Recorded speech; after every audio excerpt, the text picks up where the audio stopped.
Trauma publik terhadap putusan MK mengenai persyaratan batas usia calon presiden dan wakil presiden pada Pilpres 2024 seketika kembali terpantik setelah Mahkamah Agung mengabulkan uji materi perihal ketentuan syarat usia minimal calon gubernur. Putusan ini menuai kritik, MA dinilai telah merusak tatanan demokrasi.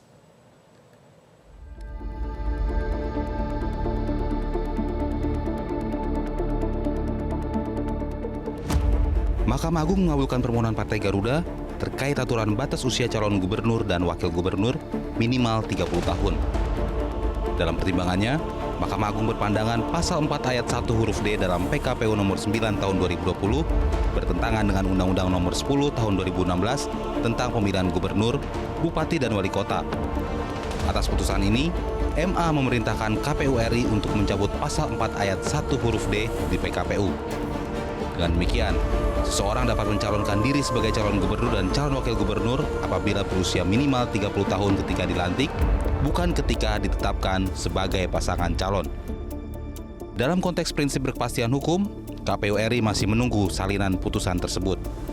Dengan judicial review terhadap peraturan di bawah undang-undang, hal ini sebenarnya diatur di dalam pasal 9 ayat 2 Undang-Undang nomor 12 tahun 2011, dan hal ini bukan hal baru. Dan ada beberapa kali peraturan KPU yang di judicial review oleh ke Mahkamah Agung, dan Mahkamah Agung itu berpendapat lain, dan tentunya kami harus mempedomani prinsip berkepastian hukum. Jadi dengan demikian kami harus menunggu putusan tersebut dipublikasi. Namun demikian, pakar kepemiluan Universitas Indonesia Titi Anggraini berpendapat putusan Mahkamah Agung telah merusak tatanan demokrasi. MK nomor 141 tahun 2023 itu meneguhkan putusan MK terdahulu soal pilkada di putusan nomor 15 tahun 2017.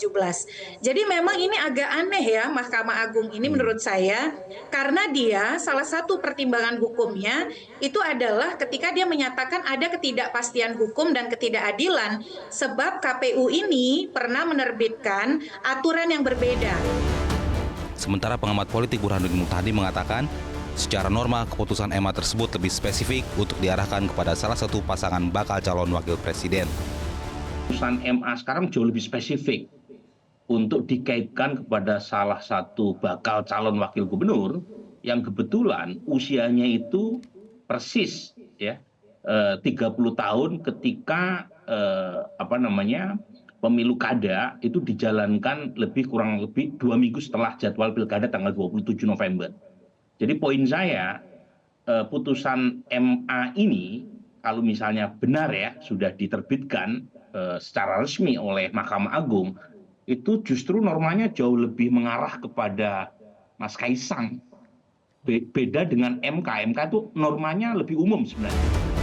Sang kakak Gibran Rakabuming Raka menilai putusan MA membuka peluang bagi anak-anak muda untuk berkompetisi dalam ajang pemilihan kepala daerah. Ya, keputusannya di Kaisang ya untuk maju atau tidaknya ya. Tanyakan aja, tanyakan ke teman-teman. Putusan Mahkamah Agung pun menimbulkan spekulasi adanya kepentingan politik di saat Partai Gerindra mulai mempromosikan putra bungsu Presiden Jokowi, Kaisang Pangarep, untuk maju di Pilgub DKI Jakarta. Saat ini usia Kaisang masih berusia 29 tahun. Ia akan genap 30 tahun pada 25 Desember 2024. Jika mengacu pada PKPU nomor 9 tahun 2020, Kaisang tak dapat diusung di pilkada karena saat penetapan calon pada Agustus mendatang, usianya belum genap 30 tahun. Namun, jika merujuk pada putusan MA, Kaisang dapat diusung di pilkada 2024 karena pelantikan calon terpilih hasil pilkada serentak pada Januari 2025. Tim Liputan Metro TV. Jelajahi cara baru mendapatkan informasi. Download Metro TV Extend sekarang.